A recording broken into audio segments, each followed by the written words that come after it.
Chers auditeurs et auditrices sur Alliance 92, bonjour à vous. Et pour Embarras de cette semaine, donc, on va parler d'un sujet qui se discute aussi autant dans la rue que dans les salons, même à l'école, à travers des sensibilisations, la société civile également.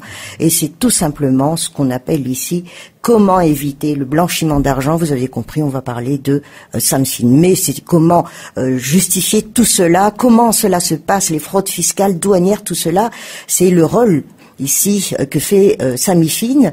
Et on reçoit donc le directeur général, qui n'est autre que Lamine Aboutou Tsaradi. Bonjour à vous. Bonjour et bonjour à tous les auditeurs, auditrices de l'émission.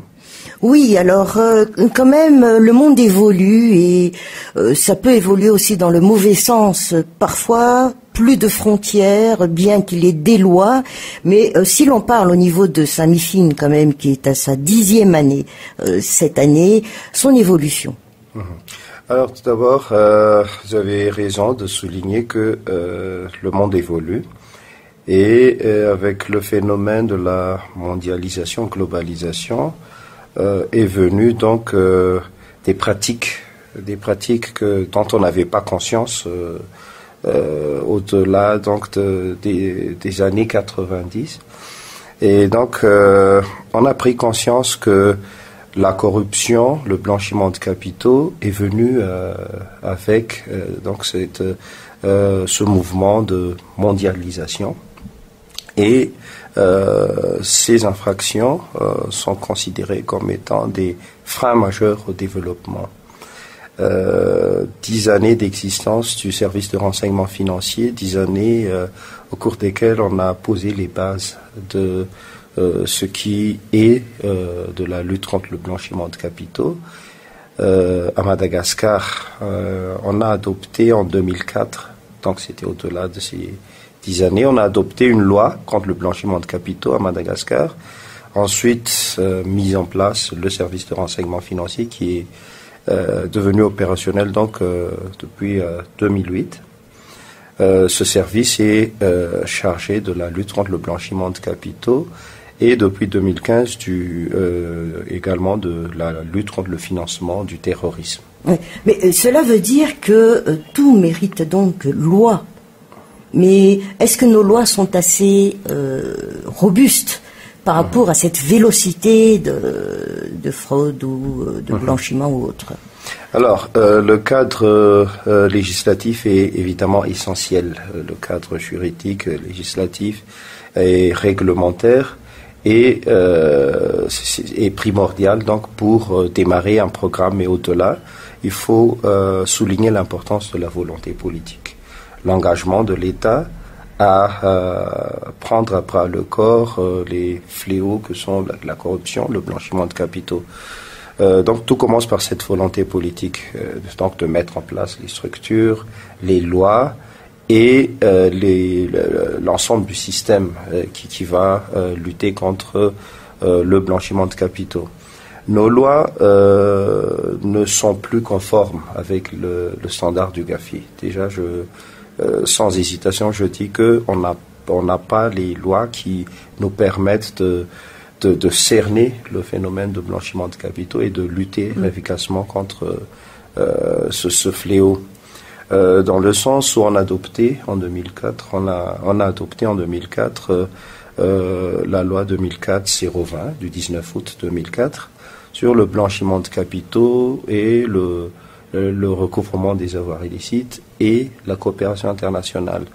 Sauf que depuis, il y a eu des mises à jour et des recommandations du GAFI, qui est le groupe d'action financière à l'international. Il y a eu donc des recommandations issues de 2012, donc bien après l'adoption de notre loi.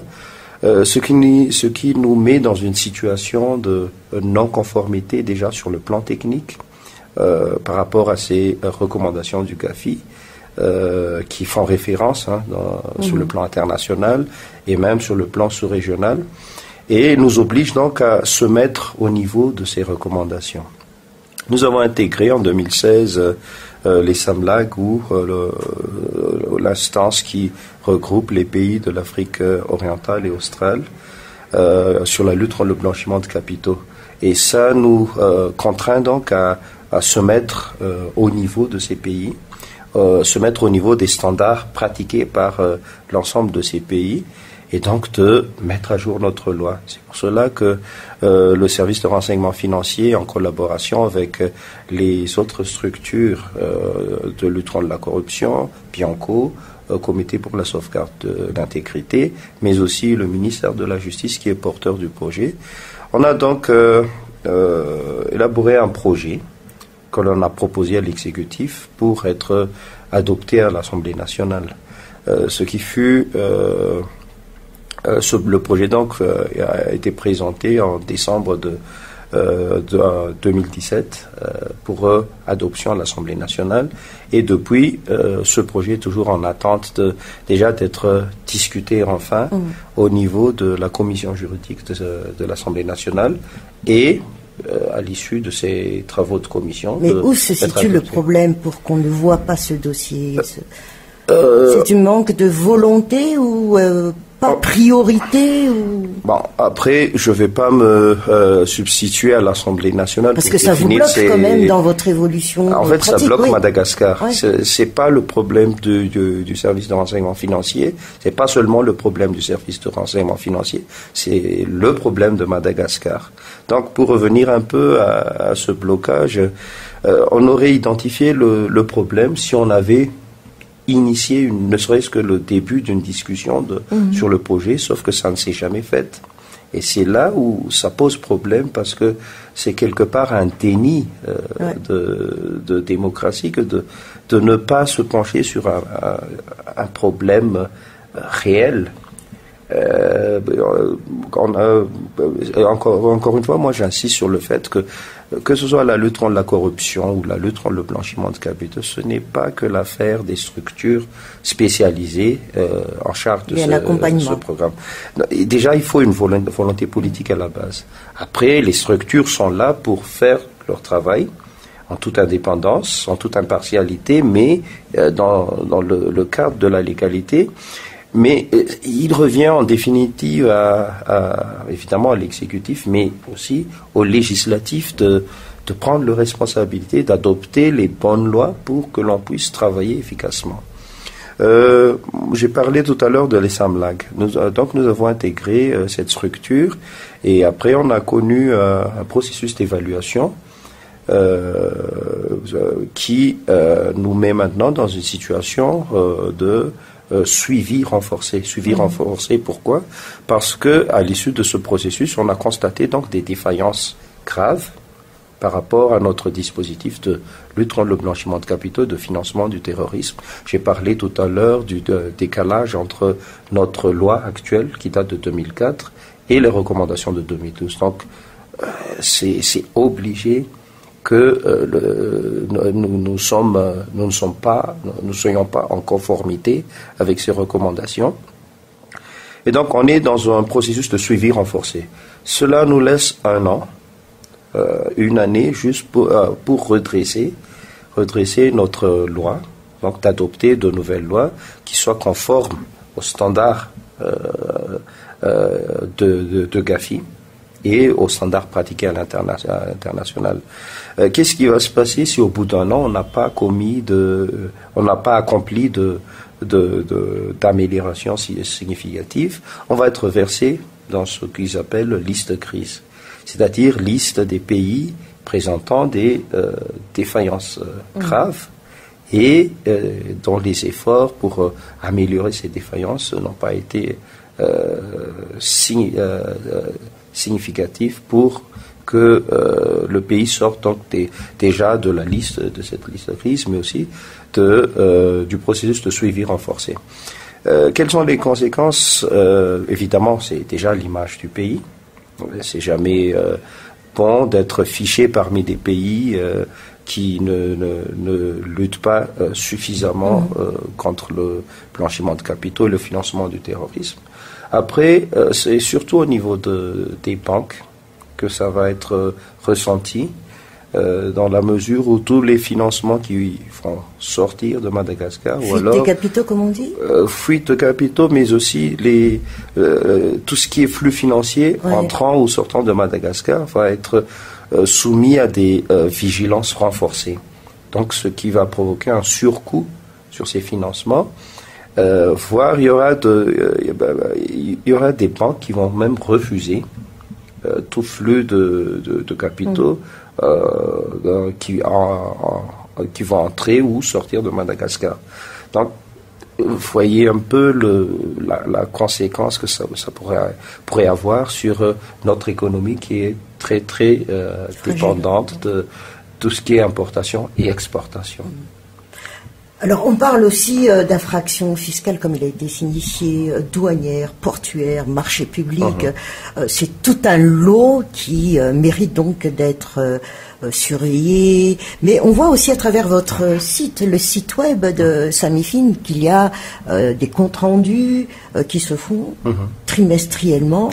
Et tout dernièrement, d'ailleurs, pour cette année, donc, ça reste un peu quand même mitigé si on parle par rapport aux dossiers, parce que on a vu que des dossiers transmis au parquet, c'est juste un nombre de 10, une dizaine à peu près. Par rapport à ce qui se passe, par rapport à ce que l'on entend, par rapport aux sensibilisations, prévention, détection, c'est pas suffisant, n'est-ce pas? Est-ce suffisant? La priorité est donnée à la prévention. Évidemment que déjà, nous n'avons pas de loi qui soit conforme aux standards internationaux. Donc, logiquement, on ne devrait pas avoir suffisamment de mesures de prévention déjà. Ensuite, il faut resituer les choses dans leur contexte. Le contexte malgache étant confronté à une forte prédomination de l'informel. Le taux de pénétration bancaire à Madagascar est de l'ordre de 6 à 7% au maximum. Donc, vous imaginez donc que tout ce qui est blanchiment qui se fait à Madagascar, donc se fait hors, pour la grande majorité, se fait hors circuit bancaire formel. Ce qui justement nous a amené à déjà mettre en place une stratégie pour le Samifin déjà. Quand j'ai débuté mon mandat en 2016, c'est l'une des actions prioritaires que l'on a menées, que de mettre en place une stratégie qui est adaptée à cette réalité. Ensuite, comment mieux travailler avec les banques pour déjà que l'on arrive à détecter ce qui passe par le circuit formel. C'est seulement quand on aura mieux travaillé avec les banques, mais pas que les banques, parce qu'il y a aussi d'autres professions qui doivent faire leur déclaration de soupçon. Je pense aux agences immobilières, aux notaires, les casinos, les assurances, les caisses d'épargne, donc autant de professions qui sont concernées. Beaucoup de secteurs, tout compte. Beaucoup de secteurs, en fait, qui sont concernés par cette vigilance et cette obligation de déclarer les soupçons de blanchiment. Mais autant vous dire que ce sont les banques, et même pas toutes les banques, qui font leur déclaration de soupçons. Donc, ce qu'on a fait depuis 2 ans, c'est de mieux travailler avec ces entités en charge donc de la vigilance et de la prévention pour que déjà ils mettent en place des mesures à leur niveau, mais le cas échéant donc de faire parvenir aux services de renseignement financier leur déclaration de soupçon. Bon, on a constaté quelques changements, améliorations. Donc on a des professions comme les assurances, les cabinets d'avocats ou de notaires qui commencent petit à petit déjà à s'impliquer, mais aussi à nous faire parvenir leur déclaration de soupçon. Mais vous avez raison de dire que c'est pas suffisant pour le moment et qu'on se doit de toujours améliorer notre collaboration avec ces professions. Mais d'un autre côté, il faut prendre en compte le fait que tout se passe dans l'informel. Donc comment détecter le blanchiment de capitaux au niveau de l'informel, il faut déjà adopter le cadre légal. La loi 2004-020 ne nous permet pas de nous saisir d'office pour s'attaquer au blanchiment. Or, le cas de déclaration d'opérations suspectes par les professions désignées par la loi, c'est pour ça qu'on a initié donc le projet dont je viens de parler. On est toujours en attente de cette loi qui va nous permettre à la fois de nous attaquer au blanchiment qui passe par le cadre formel, mais le blanchiment hors le cadre formel. Mais pas que le blanchiment, parce qu'il ne faut pas oublier que nous sommes également exposés au risque de financement du terrorisme. Ce que je veux dire par là, c'est que Madagascar, Dieu merci, n'est pas encore un terrain d'opération pour les terroristes, mais comme vous le savez, personne n'est à l'abri du risque terroriste. Par contre, Madagascar est maintenant concerné par le flux financier qui pourrait servir au financement soit d'organisations terroristes ou alors d'actes de terrorisme. Pourquoi ? Parce qu'on n'a pas le dispositif adapté pour détecter ce genre de flux financier. Donc, adopter le projet que je viens de mentionner, le projet de loi sur la lutte contre le blanchiment de capitaux et le financement du terrorisme, et un deuxième projet de loi qui est le recouvrement des avoirs illicites. Adopter ces deux projets, c'est doter Madagascar d'un dispositif qui soit plus à même de prévenir, mais aussi de détecter et réprimer le blanchiment de capitaux, le financement du terrorisme et les infractions autour de ces méfaits. Alors, financement du terrorisme, et depuis un certain bout de temps aussi, maintenant on parle de drogue dure qui arrive carrément au pays, ou qui sort du pays, on ne sait pas si c'est un transit ou quoi, mais est-ce que le SAMIFIN a sa part de mission à travers cela ? Alors, quand on parle de blanchiment de capitaux, il faut avoir en tête qu'il y a tout d'abord une infraction d'origine, ou alors des infractions sous-jacentes. Donc, quand on parle de trafic de stupéfiants, trafic d'armes, kidnapping, fraude fiscale, fraude douanière, corruption, c'est autant d'infractions qui peuvent être des infractions à l'origine du blanchiment de capitaux, parce que ces infractions auront généré des capitaux qui vont être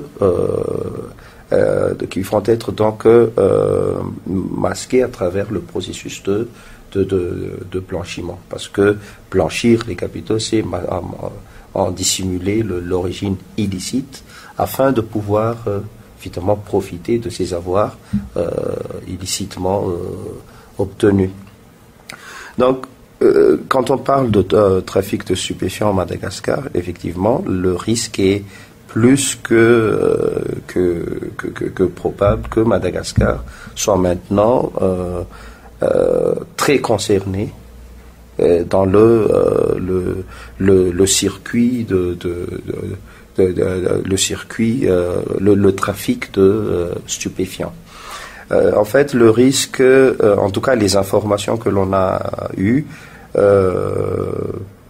font état donc d'une route de la drogue qui part de l'Afghanistan, donc pays déjà concerné par le trafic de stupéfiants, mais aussi par le terrorisme, et le drogue donc qui va passer par des pays de l'Afrique de l'Est et passer ensuite par Madagascar pour être donc dispatché notamment à l'île Maurice, et de l'île Maurice, soit c'est consommé sur place, ou alors ça va à travers le monde. C'est le mauvais côté, encore une fois, de la mondialisation et de cette liberté de circulation dans un contexte de mondialisation.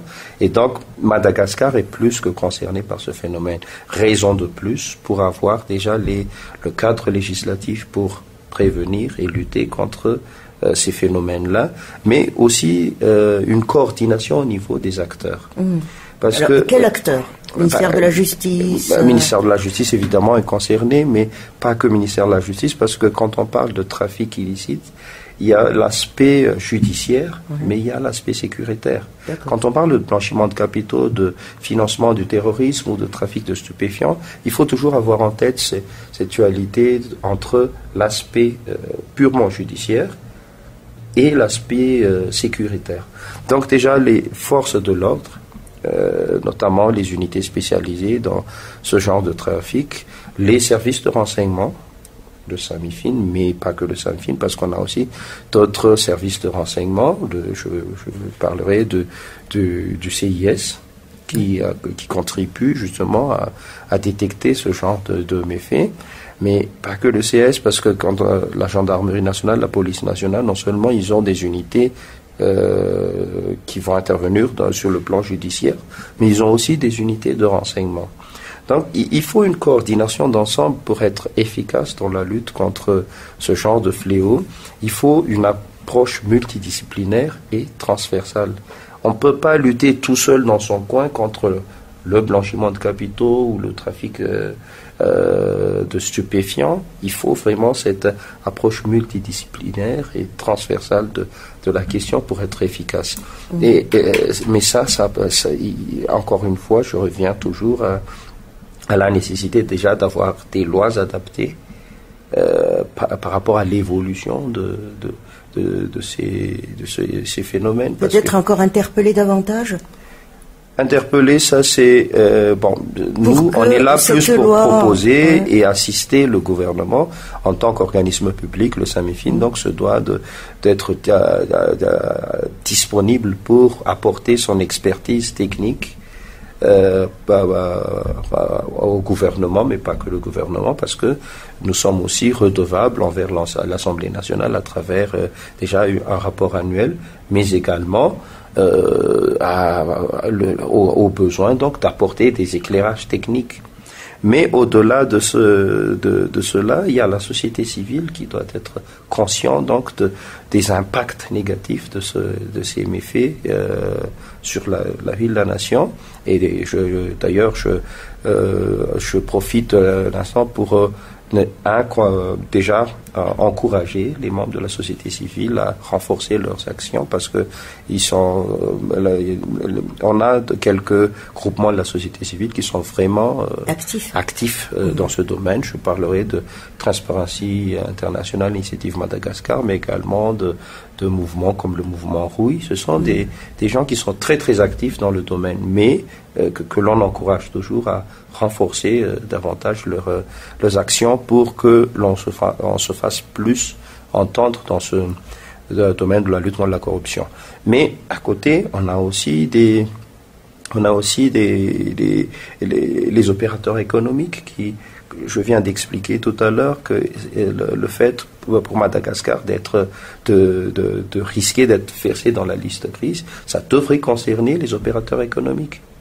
Dans tous les cas, les opérateurs économiques qui travaillent dans le cadre formel et légal doivent être interpellés par ce risque qui est très très fort. Il faut qu'eux aussi ils s'interpellent pour que ce soit évité, parce que les conséquences pour Madagascar seraient dramatiques. Vraiment. À dire donc, monsieur le directeur général Lamine Aboutouradi, c'est que il faut sonner les cloches. Sûr, et il ne faut pas se décourager, il ne faut pas perdre de vue que au-delà du contexte actuel des élections, la vie continue et Madagascar doit continuer ses efforts pour rejoindre le concert des nations dans la lutte contre la corruption, la lutte contre le blanchiment de capitaux, le financement du terrorisme. La vie de la nation ne devrait pas s'arrêter aux élections, parce que il y va vraiment de l'avenir du pays, et il y va l'enjeu est vraiment de l'atteinte de notre objectif de développement. Donc on se doit déjà de sonner les cloches, comme vous dites, tirer la sonnette d'alarme dans tous les cas, parce que là, quand je parle de risque de liste grise, c'est vraiment imminent. Oui. Nous pouvons encore faire quelque chose, mais il faut le faire maintenant. On peut plus jouer à cache-cache à cache-cache par rapport à nos obligations. On s'est engagé à se conformer aux standards internationaux et maintenant il faut prendre ses responsabilités et donc d'adopter un cadre législatif, de mener des actions aussi sur le terrain parce que les lois ne règlent pas tout. Hein. Justement, les démembrements, ça existe donc au niveau du SAMIFIN dans les régions Non, pour l'instant non. Le SAMIFIN étant un service de renseignement financier concentré à Antananarive, dans la capitale, mais avec une compétence nationale et donc une capacité au besoin donc d'aller d'aller dans les localités pour recueillir des informations. Mais là encore, je reviens toujours au fait que on est surtout au regard de notre loi actuelle, on est surtout dépendant de ces déclarations d'opération. Donc ce que l'on va faire, c'est de mener des actions ponctuelles au niveau des régions, sensibiliser les banques et les professions désignées par la loi pour faire leur déclaration d'opération suspecte que l'on va traiter au niveau d'Antananarive. Nous avons l'équipement informatique et pour cela, pour le traitement donc de ces informations. Et au besoin, on peut agir sur le plan opérationnel, évidemment avec le concours des forces de l'ordre, notamment la gendarmerie nationale ou de la police nationale, mais aussi le Bianco, qui est lui représenté au niveau des 6 chefs-lieux de province. Alors, ça a été soulevé par un des auditeurs d'Alliance 92, le cas des nationaux donc qui travaillent à l'extérieur et qui retournent au pays, mais qui ont des problèmes par rapport donc à leurs avoirs qu'ils ont eu durant leurs années de professionnels. C'est la crainte toujours, mais c'est difficile de ramener ce que l'on a récolté à Madagascar. Est-ce que c'est vrai que SAMIFIN aussi a quelque part sa responsabilité dedans pour surveiller le pourquoi du montant et tout ceci? Bon, le service de renseignement financier est compétent donc pour connaître des déclarations d'opérations suspectes. Déjà, il faut faire remarquer que l'objectif n'est pas d'empêcher la richesse de circuler. Encore une fois, on est dans un contexte de mondialisation et donc de libre circulation, que ce soit des personnes mais aussi des richesses. Mais le corollaire est que il faut surveiller la circulation des personnes mal intentionnées ou des délinquants. Et pareil pour les capitaux, il faut aussi qu'il y ait des dispositifs pour surveiller les capitaux d'origine illicite ou alors à destination pour commettre des actes illicites. Des capitaux illicites. Donc, il faut être à même de surveiller cela, et ça, ce n'est pas seulement Madagascar, c'est dans tous les pays. Donc, déjà, dans un premier temps, le principe est que la circulation est libre, que ce soit pour les personnes ou pour les biens. Maintenant, comme dans tout pays, on est quand même sujet à un minimum de contrôle. Quand vous entrez dans un pays, déjà, vous devez avoir le visa de ce pays. Et après, l'autorité de ce pays est en droit de vous demander des informations sur l'objet de votre déplacement. Et voilà. Donc, pareil pour les capitaux. Le principe étant la libre circulation, mais ça n'empêche pas aux banques ou aux institutions financières de se poser des questions le cas où, de par le montant ou alors par d'autres critères dans la complexité inhabituelle ou alors l'inadéquation par rapport à votre profil client, ça ne devrait pas empêcher aux banques de vous poser des questions, de vous demander des informations supplémentaires. Encore une fois, c'est pas pour freiner la circulation des capitaux, mais les banques et les institutions financières doivent s'assurer que ces capitaux soient d'origine illicite ou que ces capitaux soient destinés à des actes licites. Voilà. Donc, avant 2012, l'approche était surtout basée sur le seuil. D'où notre loi actuelle, qui impose aux banques donc de qui nous impose déjà de passer par le canal bancaire au-delà de 10 millions de ariars pour les personnes physiques et de 50 millions de ariars pour les personnes morales. Donc, toute transaction supérieure ou égale à 10 millions, à 50 millions, doivent passer par le canal bancaire. Bon, déjà, je trouve, personnellement, je trouve que c'est pas plus mal. Ça contribue à sécuriser en fait notre économie que de passer par le canal bancaire. Mais vu le contexte de faible pénétration, faible taux de pénétration bancaire, bon, on va laisser ça de côté. Maintenant, notre approche actuelle, donc, parce que notre loi date de 2004 et donc en ce moment c'était plus le seuil qui attirait donc l'attention des banques. Donc on est encore dans cette approche basée sur le seuil.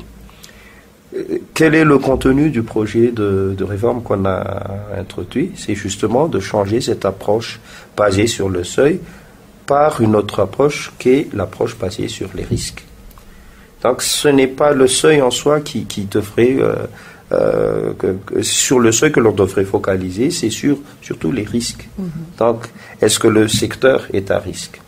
Est-ce que de par la nature ou de la spécificité des transactions, est-ce qu'il y a un niveau de complexité anormal ou inhabituel dans tous les cas qui fait qu'on est en droit de se poser des questions? Donc, indépendamment du seuil. Vous savez qu'en France, on est descendu de 3 000 euros à 1 000 euros par rapport au seuil. Mais il n'y a pas que le seuil, en fait.